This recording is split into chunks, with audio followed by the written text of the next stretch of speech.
A seguir, assista ao programa Money Report, com assuntos que importam para você e para a sua empresa. PNC News. Informação que gera valor.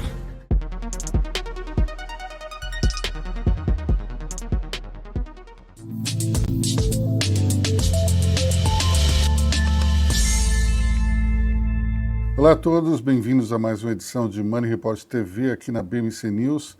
Hoje nós temos um programa diferente porque ele marca um ano de Money Report TV aqui no canal. E para isso nós faremos um episódio só com mulheres.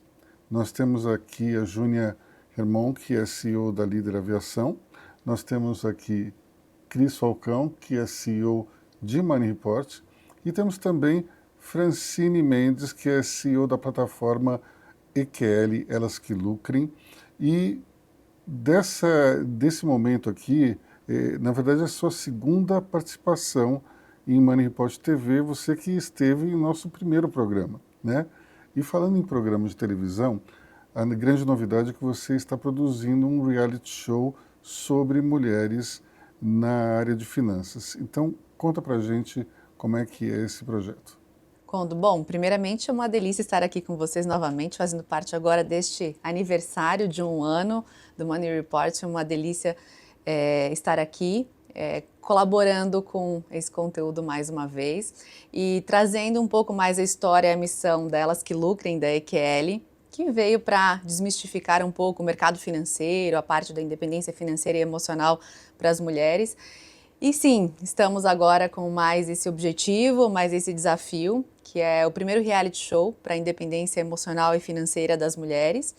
É um reality show apoiado pelo Tesouro Nacional e pela B3, para a gente falar, trazer esses assuntos de finanças, não só finanças, mas sim de comportamento, né? Por que mulheres ainda consomem muito mais, ou determinam em torno de 75%, ou direcionam, ou elas próprias consomem no mundo e têm tão poucos recursos em suas contas bancárias. Então, essas perguntas todas, além de que de cada 4 pessoas idosas, pobres, na velhice, 3 são mulheres, por que a gente não traz esse assunto de forma tão esclarecedora e de forma mais didática para o mundo, para o nosso gênero? Então, essa é uma iniciativa que a gente está aí pensando faz mais de um ano e finalmente ela vai sair, então estamos bem otimistas, já estamos com um número de inscritas para participarem do reality show muito acima das expectativas, o que era para a gente até um ponto de atenção. Será que as mulheres vão querer realmente se expor suas vidas financeiras, suas vidas pessoais, seus hábitos de consumo num reality show? E a nossa surpresa foi que sim, que elas querem realmente aprender, querem realmente se inteirar mais do assunto, mas de uma forma, de uma comunicação, com uma comunicação e com uma linguagem um pouco mais diferenciada, que é o que a gente se propõe a fazer no reality. Bom, Júnia, você jamais imagino que participou de um reality show, né? Mas dentro da estrutura que você tem hoje na Líder, a aviação é um mundo eminentemente masculino. Como é que foi essa trajetória? Você que está há muitos anos na Líder, começou ali na gerência e chegou até a presidência da companhia. Como é que foi lidar com, digamos, essa convivência excessiva do mundo masculino? Bom, primeiro, parabéns por um ano do programa. É um prazer estar aqui com vocês. Bom, como você bem falou, eu comecei como gerente na área de atendimento aeroportuário, que a Líder ela tem 5 unidades de negócios, e na época que eu fui convidada, era um novo negócio que a empresa estava criando. Então, eu assumi essa operação em Congonhas e 3 meses depois se tornou uma diretoria e aí nós começamos a expansão desse serviço para outros aeroportos. Hoje nós estamos em 21 aeroportos do Brasil. E inicialmente, e a aviação ainda é um mundo muito masculino, eu fui a primeira mulher diretora líder na aviação. E graças assim, a uma abertura, me deram espaço realmente para que eu mostrasse o meu potencial, para que eu pudesse desenvolver o meu trabalho, e isso é o que eu faço hoje. Então, hoje, nós temos na liderança da empresa, 45% das líderes da empresa são mulheres. Então, eu fui crescendo gradativamente, né? Assumi a posição de diretora dessa unidade de negócio, que é atendimento aeroportuário, e em 2005 eu fui convidada para assumir a superintendência da empresa, responsável já por todas as 5 unidades de negócio da líder, que é o fretamento e gerenciamento de aeronaves, venda de aeronaves novas e seminovas, manutenção de aeronaves, tanto helicópteros quanto aviões, de diversos modelos e fabricantes, atendimento aeroportuário e operações de helicópteros dedicadas para a indústria de óleo e gás. Então, em 2005, eu fiz essa migração, foi um aprendizado, né, muito conhecimento ao longo do tempo adquirido e uma preparação também para essa transição. Então, só para vocês terem uma ideia, 2 anos antes de eu assumir a presidência, nós já divulgamos esse plano de sucessão e nos preparamos para isso ao longo do tempo. E eu também tive o prazer de promover outras líderes, outras diretoras, abrir também espaço para pilotos mulheres, para mecânicas. Nós, quando criamos o nosso programa de formação técnica, há 10 anos atrás, 12 anos atrás, nós fomos a primeira empresa a contratar mulheres nessa área técnica também. Então, acho que, para mim, né, é um prazer muito grande, uma alegria muito grande ter tido essa oportunidade, esse desenvolvimento de carreira num mundo tão masculino e poder aproveitar essa oportunidade e também dar espaço para outras mulheres. Nós temos aí um denominador comum que é a aviação, mas são serviços muito diferentes uns dos outros, né? E aqui eu consigo ver um paralelo com o que você faz diariamente, porque você faz uma produção executiva de um programa de televisão, a produção de vários eventos durante um mês, a área comercial. É da mulher essa atuação polivalente ou você acha que é uma característica específica de uma determinada pessoa, independente do gênero? Eu acho que as mulheres têm uma tendência forte em assumir muitas coisas ao mesmo tempo e fazer muitas coisas simultaneamente, mas isso de uma forma muito natural. Então, isso acho que é um traço muito da mulher, que ela está olhando aqui, está falando no telefone ali, o computador aqui, parece que vai dar tudo errado, mas dá tudo certo. Só que eu acho sim que tem algumas mulheres que têm isso um pouco mais acentuado. Eu sou bem essa pessoa, que às vezes estou fazendo 3 coisas ao mesmo tempo, mas aquilo para mim não é algo que está me deixando estressada, pelo contrário, eu vou equilibrando ao longo do dia.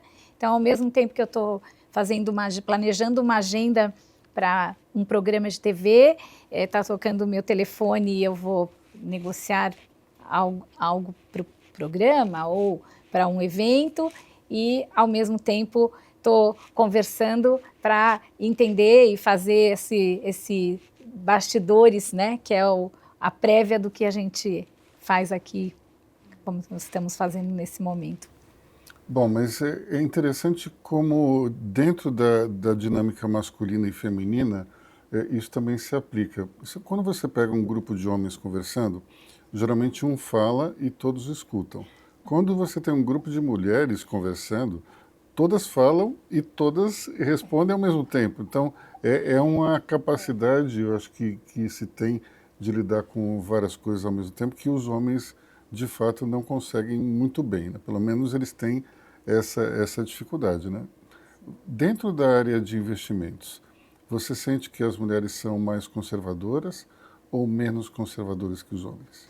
Não é nem a questão de sentir, é questão de cientificamente ser comprovado já que as mulheres elas são mais conservadoras, elas se comportam de uma forma diferente dos homens em relação aos investimentos. Tem até um livro chamado Warren Buffett Investe como as Mulheres, fazendo uma referência do maior investidor do mundo e o comportamento que ele faz em seus investimentos com alusão às características femininas.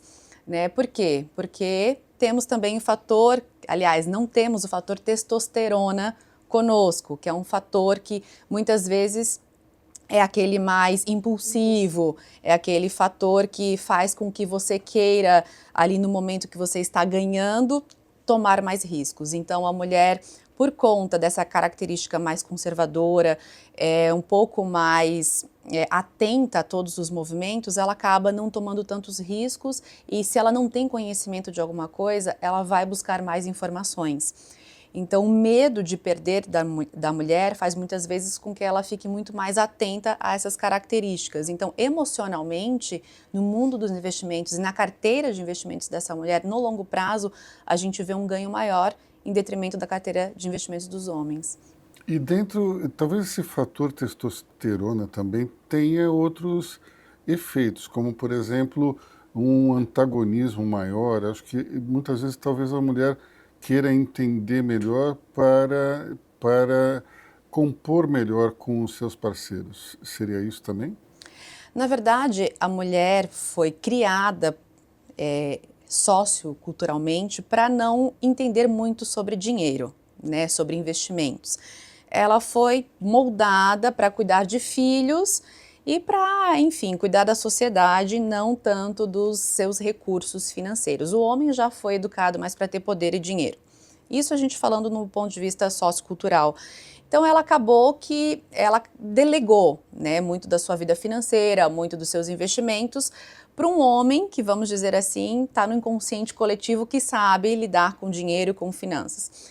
Então, o que a gente sabe ao longo da história é quando as mulheres assumem os controles e as suas gestões pelas suas próprias contas bancárias e até mesmo da sua família, que o homem delega para a mulher a gestão dos recursos, esses recursos são melhores administrados, ainda que numa margem menor, mas ainda são melhores administrados por conta dessas características, né? Então, a mulher, sim, ela faz muitas coisas ao mesmo tempo e a gente é polifuncional, vamos dizer assim, multifuncional, multitask, porém ainda não sabemos cobrar pelas nossas horas, fazemos muitas coisas de graça ou quase de graça.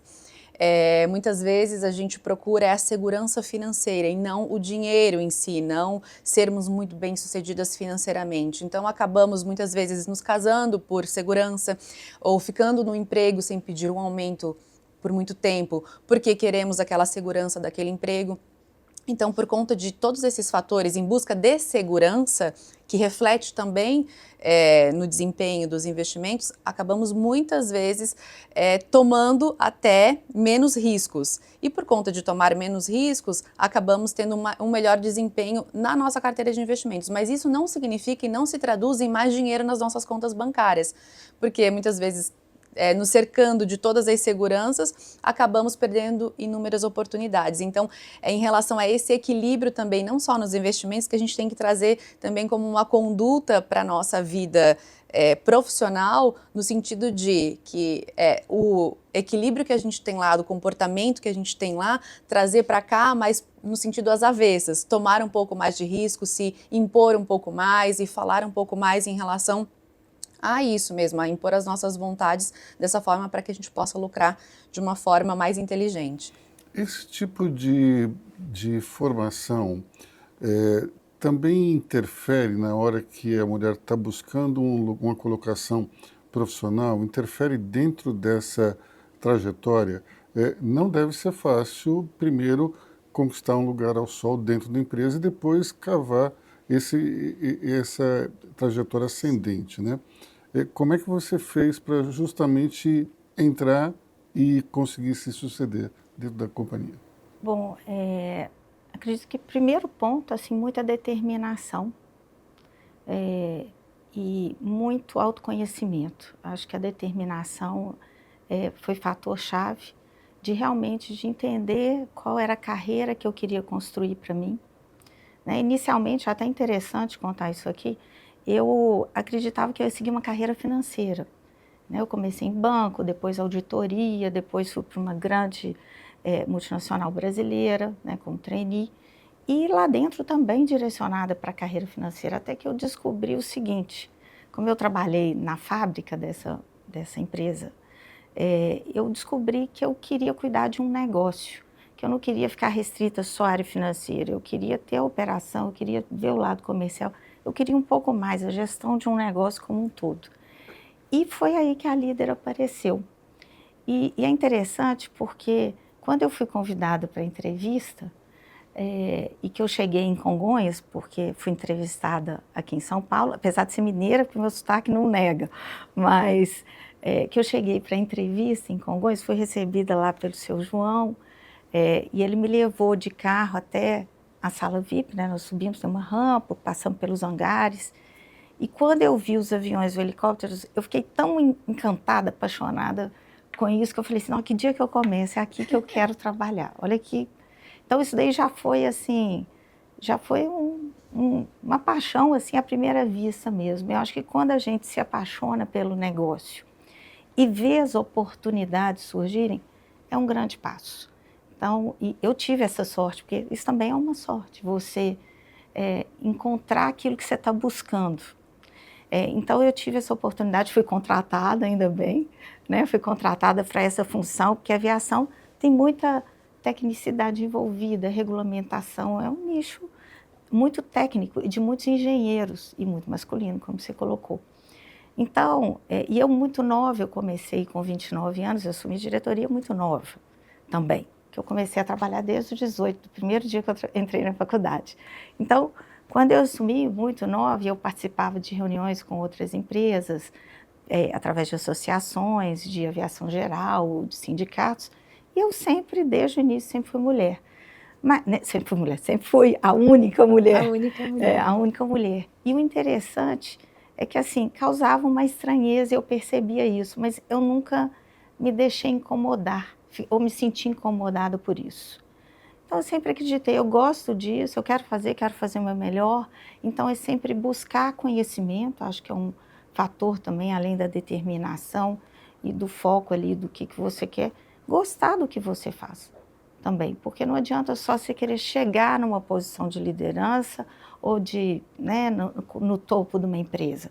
Você tem que se identificar, né, com aquela cultura, com o negócio, gostar e se desenvolver para isso. Então, acho que isso foi uma construção, né? E para a mulher, como ela falou, tem essa questão sociocultural também, e não é só aqui no Brasil, é no mundo.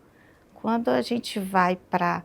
eu participo, por exemplo, de outros fóruns ligados à aviação, por exemplo, de helicópteros, né? Tem um evento só de presidentes e vice-presidentes de empresas desse segmento de helicópteros para a indústria de óleo e gás, que é um público aí de 100, cento e poucas pessoas. Quando você olha ali, tem 8 mulheres nesse público. E, para falar a verdade, a gente vem discutindo até nesse fórum, essa indústria precisa de tanta mão de obra, de tanta expertise, para abrir realmente para mulheres, para a gente dar oportunidade de divulgar, porque, por incrível que pareça, eu já ouvi de algumas mulheres acharem que mulher não pode ser piloto de avião ou de helicóptero. Queria abordar justamente o início da vida profissional de cada um de vocês, começando pela Cris, que pouca gente sabe disso, mas pedagoga de formação, foi professora durante um tempo e depois teve uma mudança profissional para a área publicitária. Conta pra gente isso. Eu acho que a gente escolhe muito cedo, né? É preciso escolher muito cedo um caminho quando você vai decidir a sua vida universitária.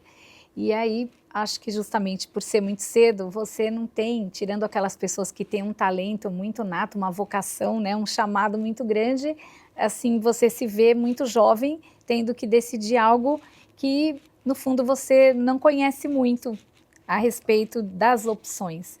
Então, no meu caso, a minha mãe era da área, então era pedagoga, também tinha lecionado, e eu me encantei naquele momento com isso. Me formei, quando eu me formei no magistério, eu com 17 anos, na minha escola mesmo, já fui convidada para trabalhar, então era boa, apesar de eu não ter seguido, eu realmente, eu era uma boa professora. Eu gosto de ensinar as pessoas, então hoje, uma coisa que até hoje eu gosto muito de fazer é contratar pessoas jovens e desenvolvê-las aqui. E a gente tem vários casos onde acontece até isso. A pessoa entra para estagiar numa vaga e, de repente, ela percebe que ela tem um talento para outra área aqui da empresa. Então, isso aconteceu comigo.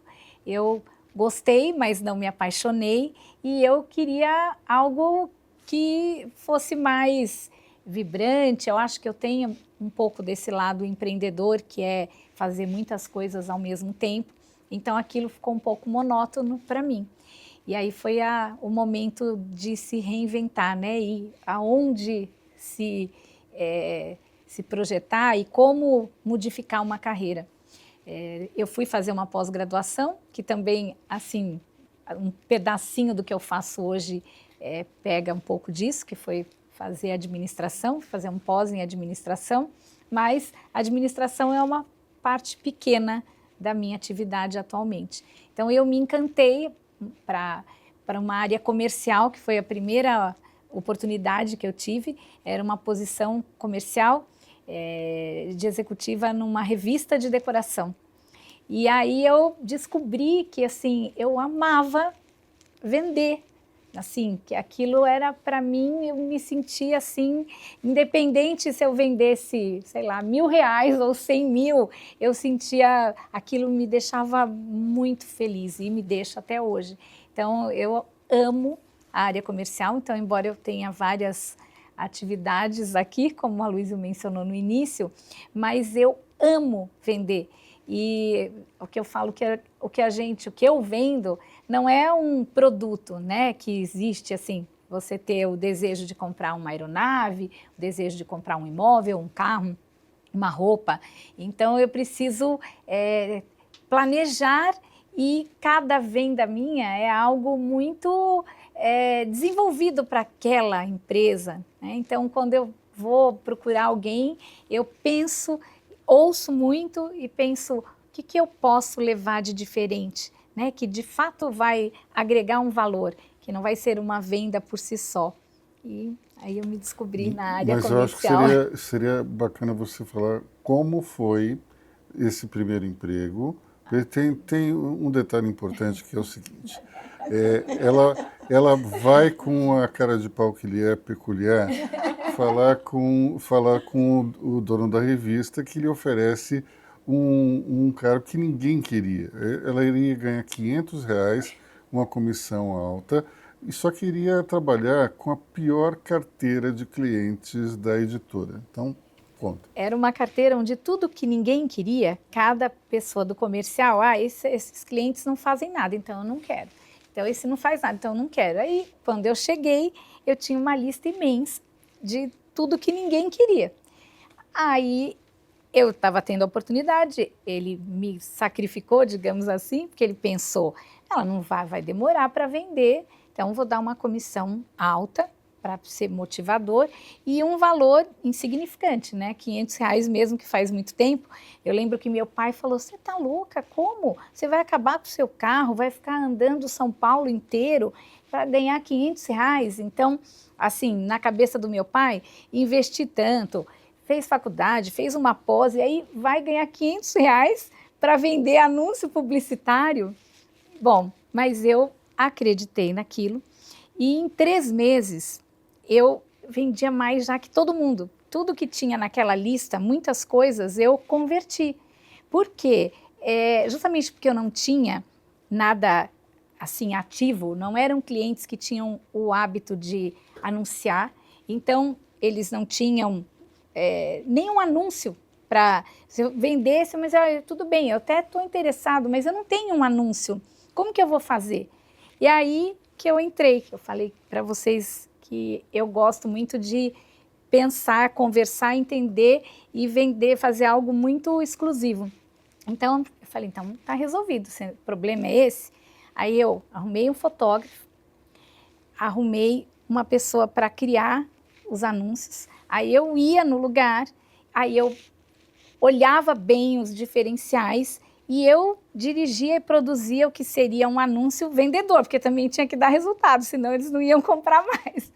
E, ao mesmo tempo, eu fui propor, em reunião de pauta da revista, se a gente poderia ter todo mês uma chamada de capa que fosse de algum setor que eu percebia que tinha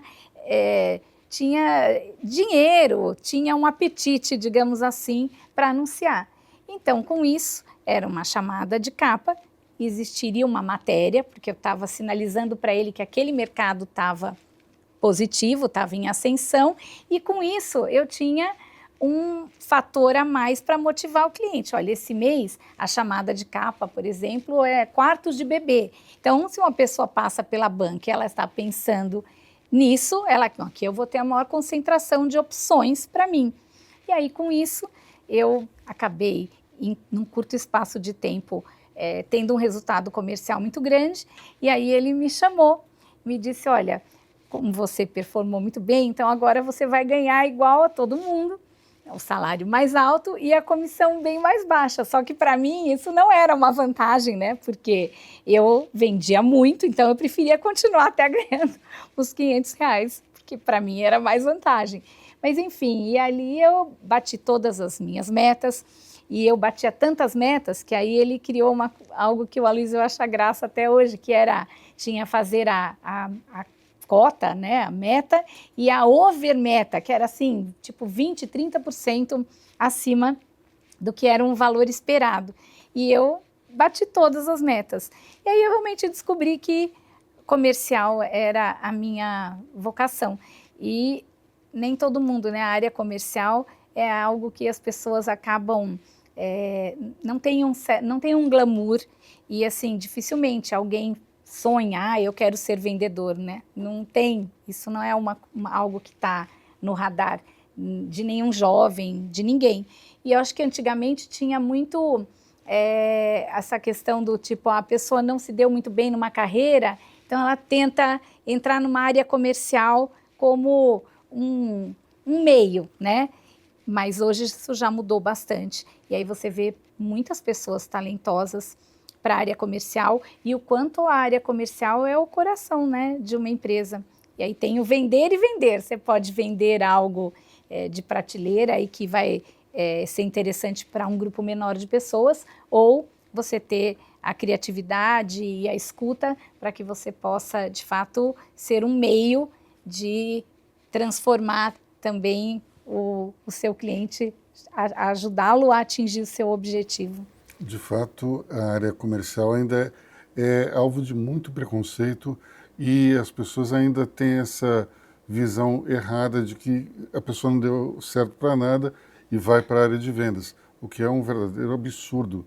A gente tem, como a Cris falou, na área de vendas, o coração mesmo da empresa. Agora vamos falar da Francine. Como é que foi o começo? Você que é empreendedora há muito tempo.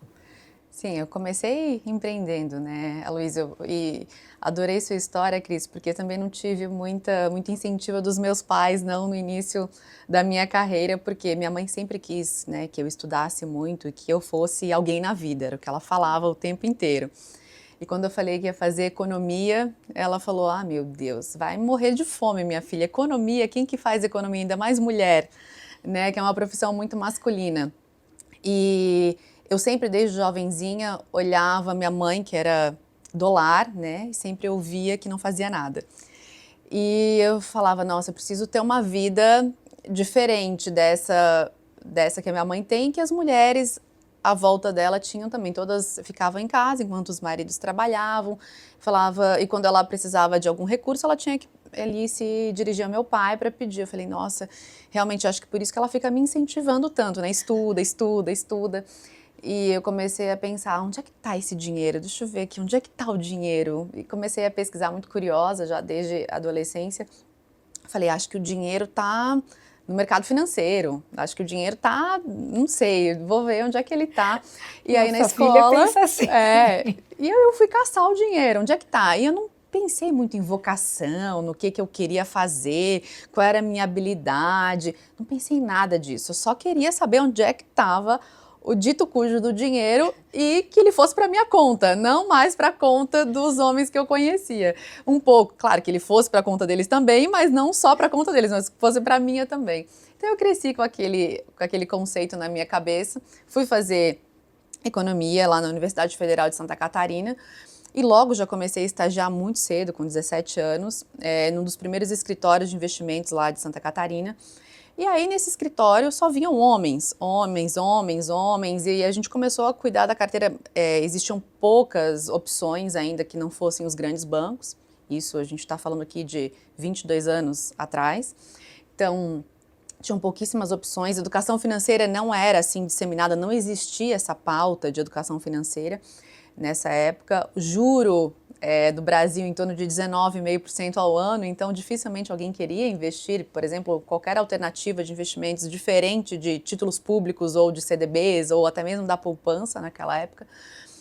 E eu, lá naquele mundo, falei, administrando mesmo assim, tinha uma carteira interessante que a gente começou a construir baseado na educação financeira, fazendo eventos e tudo mais, eu sempre querendo trazer essa pauta e descobrindo, me redescobrindo também nesse mundo.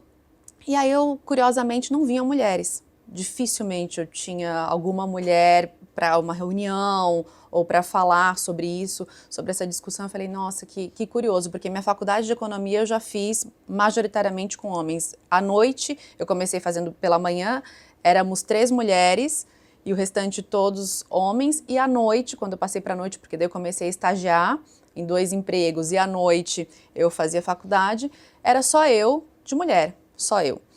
Falei, nossa, e ali foram 5 anos de graduação, só eu de mulher e um monte de homens, e aí aproveitei já também para fazer conexões, relacionamentos e entrar no mercado, obviamente pelo apadrinhamento dos meus professores, investidores, que a gente montou o escritório. E aí montei o primeiro clube de investimento só para mulheres de Santa Catarina, chamado Ela Investe, para atrair as mulheres, para que elas pudessem vir falar de dinheiro. E, curiosamente, tive uma surpresa muito positiva. Muitas mulheres vieram, só que num clube só cabem 150 mulheres. Então a gente teve que criar o Ela Investe 1, 2, o 3, e a gente começou a ampliar isso, começou a ampliar os eventos. E, enfim, aí comecei a falar com uma linguagem mais de um jeito que a mulher quisesse conversar, com um novo jeito de conversar sobre dinheiro. Aí fui fazer um mestrado em psicanálise na Argentina para entender essa ótica do consumo, né, para conectar economia com a parte psicofinanceira também das pessoas, mas descobri ali também um universo farto em relação à personalidade feminina. Por que que as mulheres não direcionam sua energia, sua libido, suas pulsões também para o dinheiro, e sim mais para a maternidade, para o consumo, para o cuidado, para a economia do cuidado. E aí foi uma das coisas mais difíceis que eu fiz na minha vida, porque eu não entendia, não dominava o espanhol ainda, e ainda mais com esse conteúdo todo psico, que eu também não dominava. A economia, ela te dá muita base teórica, técnica e também na parte de matemática, mas a parte econômico-comportamental eu não tinha tanto. E a gente vê hoje que a parte dos investimentos, a parte do mercado financeiro é basicamente comportamental, né? A gente viu aí prêmios Nobéis de economia sendo ganhos por psicólogos, né? Haja vista aí Daniel Kahneman e vários outros que ganharam, Richard Taylor, que ganharam prêmios de economia, prêmios Nobéis de economia, mas eles na verdade eram psicólogos. E então fui nessa parte focar muito mais na parte comportamental das mulheres e, para minha surpresa, tive uma adesão muito grande, muito interessante. Eu passei por grandes bancos depois do escritório e até que eu montei a Fintech Elas que Lucrem para educar a mulher financeiramente, com produtos financeiros para essa mulher, e estamos aqui até hoje falando sobre isso e tendo adesão cada vez mais das mulheres no Brasil. Você acha que essa questão do dinheiro, a imagem do dinheiro, tem a ver com a cultura católica que a gente herdou dos portugueses? Acho que tem muito a ver com o cunho religioso, né? Porque se você pega passagens bíblicas também, se você pega o trato do dinheiro, porque dinheiro é sujo, é mais fácil passar pelo buraco de uma agulha do que um rico entrar, um camelo passar pelo buraco de uma agulha do que um rico entrar no céu. Essa cultura também do papel da mulher na sociedade, também religiosa, influenciou bastante nesse dinamismo e para onde o dinheiro foi ao longo do tempo. Acredito que tenha tido um viés muito forte religioso, porém hoje a gente já tem várias interpretações, né? Hoje, ao longo do tempo, nós mulheres já vimos que a Bíblia pode ser interpretada de várias maneiras. Você pode eu sou cristã, então eu leio a Bíblia para os meus filhos e eu leio a Bíblia da mesma forma e começo a interpretar de outras formas, de um termo ou sob uma ótica que ela é boa e positiva para mim, para o meu crescimento também pessoal, produtivo, porque isso gera crescimento para a minha família também. Eu estando feliz, estando dentro dos meus valores e sentindo que eu estou progredindo todos os dias, eu sinto que a minha família também está progredindo. Então é a forma como a interpretação é dada também a quem segue, os seguidores, enfim, de cada religião, de cada denominação. Mas com certeza é um componente e um ingrediente fundamental na condução em relação ao dinheiro, que precisa ser revista essa ótica nos dias e nos tempos de hoje. Né? Eu falo mais da questão do catolicismo, porque quando você olha o Antigo Testamento, ele é muito claro em relação à relação do dinheiro com as pessoas. Inclusive, se fala muito na questão dos juros, do que se pode cobrar. Já o Novo Testamento não, tem uma relação tanto quanto distante. Mas eu acho interessante você ler a Bíblia para os seus filhos, porque tem várias lições importantes, como, por exemplo, a repetição de erros constantes que se vê no Velho Testamento e, ao mesmo tempo, a superação através da fé, são coisas bem interessantes. Vamos continuar falando da carreira dessas nossas convidadas, agora falando com a Júnia. Conta pra gente o início da sua carreira. Você falou que começou no mercado financeiro como Francine, mas lá em Minas Gerais. Como é que foi? Isso. Bom, mas antes eu queria falar da inspiração que é estar aqui com as duas, né? Porque realmente, assim, para a mulher, né, num ambiente, né, tão masculino, em empresas e todas despontarem, assim, é uma alegria muito grande. E é uma inspiração para outras mulheres também. Bom, eu comecei minha carreira em banco como estagiária no primeiro ano de faculdade. Sempre fui muito curiosa, então eu fui para uma agência, ali na agência eu fui para todas as áreas da agência, aprendi a trabalhar em todas as áreas. E 6 meses depois desse estágio, eu fui para a auditoria, que também traz assim, um grande aprendizado, porque você visita e trabalha empresas de diferentes ramos e segmentos. Então, eu tive a oportunidade de trabalhar para diversas indústrias, conhecer né, cada atividade e me desenvolver. E depois, especificamente na área financeira de uma grande empresa, né, de cerveja. E fiquei lá também bastante tempo. Fui transferida para São Paulo por essa empresa. Né, eu me formei em administração. Em seguida, eu fiz uma especialização em finanças. E quando eu vim para São Paulo, eu também me especializei em marketing e fui por essa empresa estudar no INSEAD, na França. Fazer um curso lá. Retornei e aí desenvolvi minha carreira depois na Líder. Eu estou na Líder já há 26 anos, então né, comecei nova ali na Líder e onde eu estou até hoje construí minha carreira. Mas eu acho que é interessante, eu lembrei que a Francine falando da família e tudo, da mãe, eu tive um exemplo em casa que foi muito interessante. Minha mãe também era do lar, mas a minha avó paterna, eu tive assim, a alegria de viver com ela até meus 15 anos. Né? Se ela estivesse viva hoje, ela teria 140 anos. Eu fui a filha temporona. Assim, já tinha, minha mãe e meu pai não me esperavam, depois de 7 anos eu nasci. Então minha avó era, e ela foi uma mãe temporona, porque ela teve a primeira filha aos 42 anos e o meu pai aos 44. Mas por que ela foi um grande exemplo? Porque ela, na época dela, ela fez pedagogia e ela começou a trabalhar, ela começou a lecionar e ela se tornou diretora da escola e chegou a ser braço direito de governo em Belo Horizonte, de educação, na época dela. E ela sempre, assim, desde nova, eu ouvia dela, seja independente. Eu sempre quis buscar minha independência financeira, mas naquilo que me realizasse de fato também. Então eu tive esse exemplo, apesar de não ter, assim, do meu pai não estimular tanto esse lado. Interessante, né? Ter uma mãe tão à frente do seu tempo, não recebi esse tipo de estímulo por ele.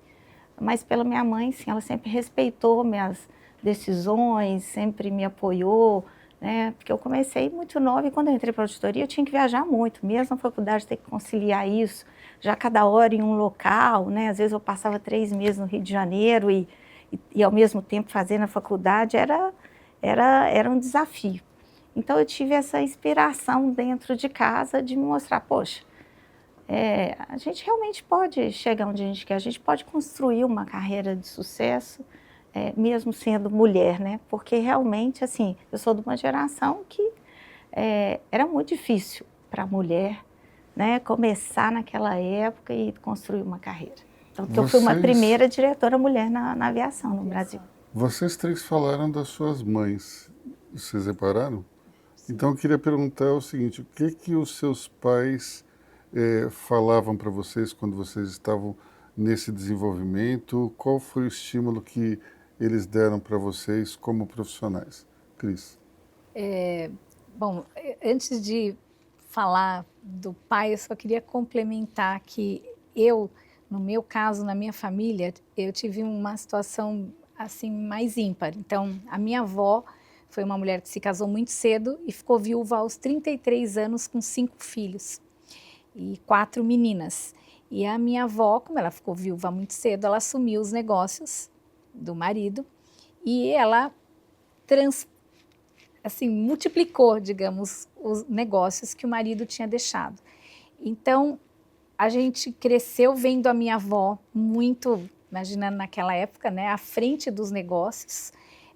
E a minha mãe, as minhas tias, todas, nenhuma ficou em casa. A maioria seguiu o que era o exemplo da minha avó, que era comércio e indústria, então elas também foram assumindo e a minha avó ia aumentando os negócios e elas com maridos iam ficando sócios e elas também seguiram isso e a minha mãe não gostava. Só que a minha mãe era apaixonada pela área de educação, que com ela aconteceu parecido com a sua mãe, né? Então ela começou como professora, depois orientadora, diretora e fez a carreira dela na educação e foi muito feliz com isso. E meu pai também foi uma pessoa de mulheres fortes.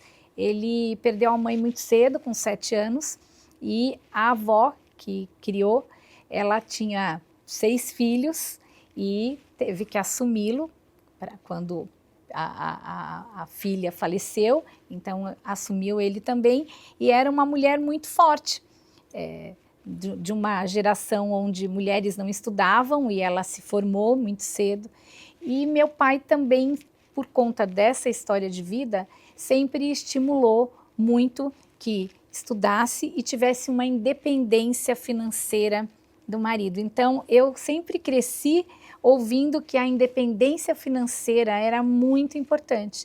Então, eu comecei a trabalhar muito cedo e antes mesmo de oficialmente trabalhar, eu desde menina, eu tinha essa vocação de vender. Então, por exemplo, eu punha um laço no cabelo, eu sempre gostei muito de moda. Então, eu inventava um laço e pedia para minha mãe fazer aquele laço para mim, por exemplo.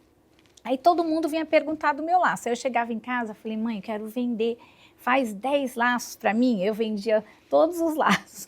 Aí, comissão de formatura. Eu que era responsável para gerar caixa. E aí eu tinha ideias, eu punha todo mundo quem ia vender o quê, para a gente poder ter mais caixa. Então, eu cresci muito estimulada a isso e eu falo isso muito para minha filha. Escolha uma carreira, uma profissão que você goste muito, porque se você gostar, inevitavelmente você vai ser bem-sucedida. E você pode ser mimada pelo seu marido, receber presentes do seu marido, mas você vai poder ter a sua independência. E com o seu dinheiro, você ser dona do seu nariz, ser autônoma, né? Independente do que a vida lhe reservar, você sempre vai ter o seu lugar. Você pode ter alguma instabilidade emocional, familiar, enfim, a gente nunca sabe, mas a sua carreira, a sua profissão vai definir a sua vida. E até mesmo, por que não dizer, a felicidade, né? Que eu acho que hoje em dia a gente passa muito mais tempo trabalhando do que no nosso lazer. E se você estiver feliz e realizada, você vai ser também uma pessoa que vai agregar na sua família, com seu marido, com seus filhos. Bom, essa digamos, tendência, essa facilidade para venda, ela passou para a nossa filha. A nossa filha tinha 5 anos de idade e a gente encontrou com o presidente do Citibank, que na época era o Hélio Magalhães. E daí ele viu que ela estava segurando uma boneca e falou assim, nossa, que boneca bonita. Você não quer vender essa boneca para mim? Daí ela olhou e falou assim, olha, essa não, porque eu acabei de ganhar. Mas eu tenho uma outra lá em casa que eu posso vender para você. Não perdendo a oportunidade. Falando então do seu pai, Francine. Meu pai é um homem muito tradicional, né? Apesar de ser meus pais são super jovens, né? Ao contrário de você, da sua família, minha mãe me teve super jovem. Eles eram um casal, ambos muito jovens quando me tiveram. E meu pai, característica super tradicional. Eu fui preparada para ter uma profissão que é instrumento ainda muitas vezes até hoje de ascensão social da mulher na sociedade, que é ser esposa, né? Então, meu pai queria me preparar para ter um bom casamento. Então, era essa a atribuição dele. Até deu certo durante um tempo, viu? Mas depois foi uma tragédia. Foi uma tragédia essa aspiração do meu pai. Ainda bem que a minha mãe falava, estuda Francine, estuda Francine, estuda Francine. Mas o termo independência nunca veio dos dois, assim. Talvez na ingenuidade da minha mãe era estuda porque você será independente, você terá uma carreira, você terá uma profissão, enfim. E para o meu pai era, não, é uma ascensão social para você, uma forma de você estar bem posicionada culturalmente, tudo mais é através de um casamento. Enfim, aí eu não entendia muito bem, mas entendi muito a questão do estudo. Acho que essa questão, tentei agradar os dois, mas durante um tempo eu só agradei um, aí depois, hoje eu acho que eu já agrado os dois, mas assim, durante um tempo agradei um só. E hoje para minha filha, Cris, você trazendo aqui a questão dos filhos, eu tenho uma menina de 14 anos e um menino de 12, a questão da independência já é um termo que ela é trazida desde sempre, né? Eu falo para minha filha, olha, primeiro que você precisa saber fazer alguma coisa e ganhar a vida com isso para você se valorizar mesmo, para que você tenha felicidade, para que você se sinta progredindo, né? Porque o trabalho, ele nada mais é do que isso. É a gente aprender todos os dias alguma coisa diferente e fazer algum dinheiro com isso. E ao mesmo tempo eu falo para ela, me sentiria uma péssima mãe, uma mãe insuficientemente boa se você tivesse uma carreira que você não ganhasse a vida com isso e você precisasse depender dos seus pais para que pudesse ter alguma forma, ou de seus pais, ou de quem quer que seja, para ter algum instrumento de sobrevivência. Então essa é uma questão para a gente em casa que é tratada todos os dias da mesma forma. Seja boa em alguma coisa e ganhe a vida com isso. O que vai ser, eu não sei. Isso é absolutamente livre, mas seja bem competente naquilo que você decidir a fazer e se propor a fazer. Inclusive, o mesmo discurso com meu filho, mesma coisa. Escolha alguma coisa e ganhe, invista bem seu dinheiro, porque a gente tem uma ideia de independência financeira que ela é muito mal discutida socialmente, né? Porque a gente acha que muitas vezes independência financeira é você ter um fluxo de caixa. É uma receita recorrente entrando, mas isso depende muito do status da família, depende muito também de onde você se coloca, porque muitas vezes a gente coloca, eu faço muito planejamento financeiro de muitas mulheres, e eu vejo situações absurdas de mulheres que acham que são independentes financeiramente, mas não são independentes. Elas têm um fluxo de caixa, uma receita muito boa, mas quando você vai olhar a parte dos investimentos, que é aquilo ali que é o dinheiro trabalhando por ela, que ela não precisa mais vender seu tempo e suas convicções para levar a vida que ela quer levar, quando você vai ver, ela está dependendo sim de um chefe, ela está dependendo de um status, ela está dependendo de um grupo social para poder fazer frente àquilo àquela situação que ela está bancando. Então a independência financeira é você não precisar vender seu tempo e nem suas convicções para levar a vida que você quer levar. Isso depende de um dinheiro que está caindo recorrentemente na sua conta, sem que você precisa vender aquele seu tempo através do seu trabalho. E aí você pode ter liberdade geográfica, liberdade financeira, a liberdade que a gente tanto fala. Que é o que vai garantir no seu futuro, quando você desacelerar um pouco naturalmente, você não ter uma queda do seu padrão de vida, né? Que eu acho que isso é algo que as pessoas de outras gerações não se planejavam tanto. Então hoje eu acho que a gente tem mais esse cuidado de pensar como eu quero chegar na minha velhice, né? De ter um padrão de vida, não ter um downgrade tão grande, você poder continuar fazendo as coisas que te dão prazer. Então, acho Só que para a gente fechar o ciclo, precisamos ouvir da Júnia sobre o pai dela. Ele era um legítimo representante da tradicional família mineira ou não? Totalmente, totalmente. Assim, ela falando, eu lembrei, mas diferente dela, meus pais já não eram jovens, né? Como eu sou a quinta filha, minhas irmãs tiveram um trabalho, vamos falar, na minha frente, elas também se tornaram profissionais de sucesso em outras áreas, engenharia, arquitetura, mas interessante porque minha avó foi o meu modelo, né? E foi a mãe do meu pai. Só que o meu pai era muito tradicional mesmo e eu realmente fui criada para ter um bom casamento, para ser uma ótima dona de casa e esposa. Eu realmente, assim, eu fui ensinada desde nova a fazer tudo que uma mulher que vai ter um bom casamento tinha que saber fazer. Desde tricô, crochê, cozinhar, tudo. Aprendi a fazer até renda, pra vocês terem uma ideia. Então, assim, lá em casa, né, as meninas aprenderam isso tudo. E meu pai, muito tradicional família mineira. Mas eu acho que as minhas irmãs mais velhas, elas abriram um pouco o caminho para mim, então eu acho que para mim foi mais fácil no sentido de conseguir mostrar que o meu caminho seria diferente do que ser uma esposa também. Por quê? Porque desde nova eu tive esse incentivo da minha avó, ela sempre me falou, seja independente, faça aquilo que você quer. Porque desde nova eu sempre fui muito decidida, sabe? É interessante isso, eu sempre fui muito assim, não, eu quero fazer assim, eu sempre tive muita opinião.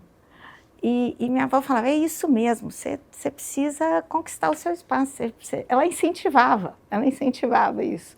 Ela falava, e seja independente, não esqueça disso. E ela criou a independência dela financeira, não só para o futuro dela, porque ela morreu aos 100 anos, porque ela foi mãe temporona, né?